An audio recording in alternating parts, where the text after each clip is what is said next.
相信老科幻迷看到这个形象都很难不停下脚步多看几眼。这次不但细节和可动爆表，装备也是众多，配合专属特点和收纳盒，还能将所有装备逐一展示陈列。不过变成方块的部分就多少有些牵强。今日分享玩 Twice 出品猛兽侠无限系列 IB17 铁血战士独狼。包装部分已经被我压扁存放，节约空间。原包装的尺寸宽22，高19，厚9。内衬背景的设计是异形大战铁血战士的海报墙，以这个展开的尺寸，拍照时候确实可以做背景用。纸品方面，说明书是超大张的折页设计。这系列说明的优点就是正逆面都有记载，而这款还单独有个角落介绍了配件和特点部分。还有就是每款都会带的盲盒性质的收藏卡，具体能拆出哪5张完全随机，也就不用多说。主体方面和初代的 Q 版风格不同，这次完全是一个写实的比例。不但身形方面修长挺拔，还原度也上升了不止一个台阶。头雕部分的造型和神韵拿捏得非常准，就连缺掉的一颗牙也有完美还原。整头的发辫不但数量众多，还全都是软胶材质。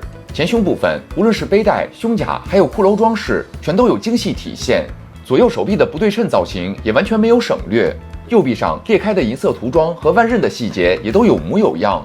背包的造型和2门肩炮也都得到了忠实还原。腰部一边是卷起的软边，另一边则是溶解器的容器。前裙甲部分不但做了金属分色，还挂着收纳状态的飞镖。双腿上的铁色装甲和皮质绑带也都做得很有质感。如果不是因为双脚上的长插栓，甚至很难看出这是一款变形玩具。身高方面接近16公分，已经是一个典型的6寸人偶的高度。重量方面只有60克多一点，倒是没有想象中夸张。可动方面，头部是个球形关节，只需要避让一下下巴，转动1周肯定没问题。由于变形机构，抬头的幅度也会非常夸张。另外，脖子根部的前后搓动也有一点，只是如果左右摆头，下巴还是有些碍事。手臂的平举完全可以90度，如果算上变形机构的折叠关节，甚至可以更多。转动和上举是球形关节，也完全没问题，甚至还单独做了蝴蝶关节可以前翻。上臂的平转能够1周。肘部的双关节是变形机构，甚至有180度。手腕部分除了能平转1周，手腕本身也可以多方向小幅度摆动。手掌张开的幅度也同样很不小。背包的末端可以向上翻平，即便如此，腰部的平转也被限制在90度左右。但是由于折叠关节的存在，向前弯腰的幅度相当不小。前后裙甲都可以向上翻平，而且转动的幅度也足够用。由于变形结构的原因，前裙甲的尖端也可以前后翻折90度，那么腿部前踢就可以标准90度，后踢的成绩也差得不多。由于变形机构，腰部两侧也可以翻到后方，即便如此，侧踢也并不能完全抬平。大腿根部是变形机构的一部分，所以是个斜方向的平转。真正能平转1周的地方是坐在了膝部的上方。腿部的双关节弯曲幅度也超过90度。脚掌部分由于变形结构，可以上翻得很高。而转动和接地则是靠的同一处球形关节，脚尖部分的上翻也能超过45度，2门肩炮的根部上下翻折有90度，中段的前后翻折也有90度左右。套管本身是球形关节，可以抬起，也可以平转1周，而肩炮的关节设计刚好可以保证它可以折叠起来背在背上，这样背包就更像一个整体，也是值得好评。其余部分的可动更像是变形结构的一部分，也就不再多说。不夸张地说，这款的可动真的称得上相当优秀。把玩手感方面，各个关节的阻尼感都很舒服，哪怕是球形关节的部分，也没有任何松垮的现象。头部转动甚至因为摩擦系数太高会有些紧，而这种滞涩感正是因为使用了高强度的 POM 材质导致，算是因为优先保证关节强度所带来的问题。另外，把玩的时候很容易因为捏住小腿，不小心将变形机构按进去。虽然会略微影响手感，但还好，复位起来也很简单。还有就是手指部分并没有穿轴，不要掰得太大，否则容易松脱。当然，松脱了也不用担心，直接装回去就好。配件方面还单独有一颗面具脸的整头，替换方式就是简单的垂直插拔替换。面罩脸的细节和涂装也同样很传神，而且软胶的发辫也没有做丝毫的省略。腰间的软边是靠插栓直接插接上去。作为软胶材质，边身和边梢也同样是靠插栓固定。不过，即便解锁，这个造型也不够舒展，所以还单独配了一条甩开的软边，属于是收纳和展开的造型都有兼顾。另外，右臂的腕刃也是同理可以拆掉，还有一个伸长的版本可以替换。而且左臂上的盖子也可以掀开，内侧的自毁系统也有细节刻画。经典的长毛也同样有缩起和展开状态各一根，短的长毛中段有圆孔，刚好可以插在背包侧方的插栓。当然，长的这根也同样有，只是背上会有些碍事。展开的长毛肯定还是拿在手里才更加对路。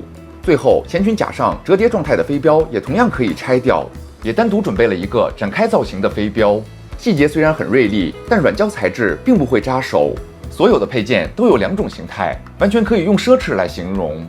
那么人形部分介绍完毕，开始来将独狼变形。中场插播，还是求各位除了一键3连之外，有条件的朋友可以考虑充电打赏支持我一下，您的支持就是我前进的动力。变形之前，背上挂的长毛要拆掉，并不参与变形；腰间的软边也不参与变形，同样要拆掉。头雕部分能参与变形的不能是露脸的这张，需要替换成面罩脸才可以。腕刃部分需要是短的这只。前裙摆上的飞镖倒是不用管。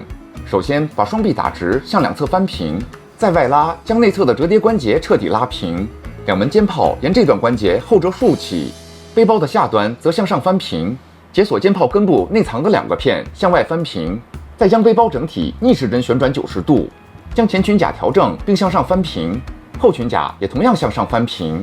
腰部左侧解锁前方的定位后折90度，然后拆掉前裙甲上的飞镖组件，将它安插在右侧腰上的这里。再将这个连接件向外翻平，右侧腰部也解锁前方的定位后折90度，松开前胸盖板这里的插栓，再将头部旋转180度向后，胸前盖板沿双关节上提腾出空间，腰部内侧的折叠关节则尽量下拉直到伸直，捏住前裙甲向两侧搓，松开根部的转轴，要点是把这个错位的轴转到下方，再保持根部的轴不动，将裙甲本身旋转180度。双腿先向两侧翻到最大，腾出空间，再捏住最根部向后旋转90度，然后才是将斜方向的转轴向前旋转180度。两侧大腿前方的装甲松开插栓，内折90度，再将双腿内收，将装甲的顶端塞进豁口。躯干部分整体前翻，腾出一定空间，再将后裙甲和左右裙甲整体旋转180度。转完之后，两侧的小零件内折直到顶住，这边的棕色零件旋转180度向上。另一边的小零件则直接上翻90度，再将后裙甲部分单独旋转180度。做好之后，将上半身弯折回位，前胸部分外拉到最大，腾出空间，头部连同颈部尽量后折到底，胸部盖板内翻，搭住头部边缘的形状，两侧小臂沿双关节向内折叠，直到贴紧上臂，再将双臂下折，上臂内侧插接内侧的插栓，然后将腰部内侧的折叠关节整体前折到底，直到肘部的插栓能对其插接大腿，将小腿后方松开定位，向内按压，2条小腿沿上端的关节下折90度，再将平转关节旋转180度。要点是小腿后方的插栓找到小臂上的豁口定位，再将双脚部分向内旋转90度，再沿根部整体前翻，直到凸起卡住胸部的上边缘。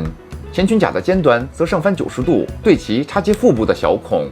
背包的上端前翻，将小凸起塞入前方的空间定位；背包的下半部分则是下翻盖平。上方尖端的小零件需要向上拔掉，在下方的这里有一个位置可以重新收纳。后裙甲部分上翻盖平插紧，锯齿部分刚好对齐这里的形状，再将肩炮根部的连接杆内收贴住，炮管部分则前翻直到盖平。整体的变形流程就是想办法将人形折叠成一个方块的流程。从设计的角度讲，虽然步骤较多，但乐趣却不算高，而且匣子形态的美型度和规整度也比较一般。单就变形体验来讲，也只能算是能变。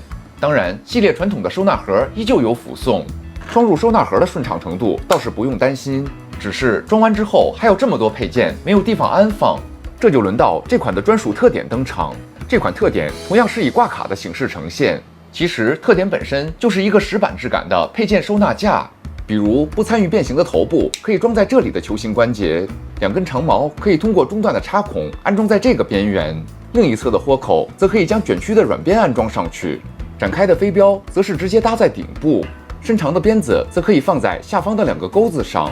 按照说明，加长的腕刃是通过2个插栓插接在后方这里，但很明显只有较长的插栓能够插紧，这是因为插栓部分是一个斜方向的设计，但插槽本身并没有做出这个角度，所以无论怎样安装都不能让短的插栓插到底。奇怪的是，换成短款的万仞就没有这个问题，这应该算是一个监修上的小失误。展示架也可以通过底部的插栓插接在收纳盒的顶部，这个陈列展示的效果倒是还不错。虽然设计感不强，但最起码解决了剩下的配件无处安放的问题。不单如此，折叠状态的飞镖也可以拆掉，通过插栓安装在这里。溶解剂的罐子也同样可以拆掉，收纳的位置则是这里。甚至两门肩炮也同样可以向外拔掉，可以区分左右安装在这2处插栓。背包上最长的这条，由于是球形关节，也同样可以向外拆掉。内侧也有一处插孔，可以对齐这里的插栓安装上去，这样几乎所有的配件就全都收纳了上去。只是这样主体上就会被拆得有些过于空。个人觉得能够参与变形的配件倒是并不一定非要拆下来收纳。值得一提的是，万仞的收纳位只有这一处，所以2款万仞只能2选1装上去，也算是一个小小的遗憾。总的来说，经过多年的进化，这款独狼无论是细节、可动还是尺寸，都够得上一款6寸可动人偶的水准。为了还原很多名场面，配件部分也是不计成本的应有尽有，很多配件都给了双份，也是足见诚意。而将所有装备展示陈列的设计，就更像是一款可动产品。但从另一个角度来讲，过于侧重人形的表现，也会让变形的乐趣下降很多。这可能是个鱼和熊掌不能兼得的问题，只看你更侧重喜欢哪一边。最后，视频制作不易，我也需要生计，还是求各位有钱的帮个钱场，没钱的帮个人场。我这里再三感谢。